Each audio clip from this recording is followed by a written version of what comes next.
लोक माने कहती काले गोटे झीर घर भांगे झीर मार हाथ थाए। हेले मु गोटे कथा कहबी जितेबले स्वामी स्त्री झगड़ा लगती ना सेतबेले पुओर माँ पुओ को कौन कहे बुझाई जानी कहे ताकू टिके आखि देखा कर नहले सी तो मुंड उपर नाचब ताकू टिके बाड़ा नहले सी तो कथा जमा मानबनी। ताको घर बहुत केते संस्कार शिखी केते कौन नहीं कि आसी हेले तो स्त्री ताको तू नहीं कि आसचु हेले तो मुंड उपर चढ़िलानी ताको टिके आखि देखा कर नहले से तो कथा केबे मानबनी।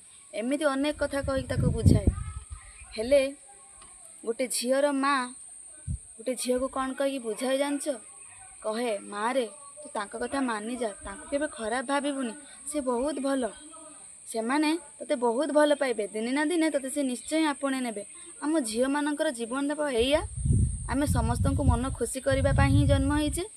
एमिति अनेक कथा कहे जीवन रे तू ये सिंदूर थरे ही नाइबू केबे भी अबाट को जीवुनी तांको छड़ा तोर अन्य गति किछि नाही।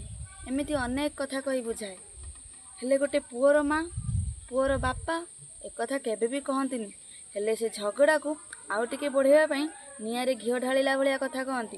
ताहले एठी गोटे कथा कहंतु एठी घर किए भांगे पुओर माँ बापा भांगती ना गोटे झीर माँ बापा भांगती आपण माने कहंतु किए भांगे।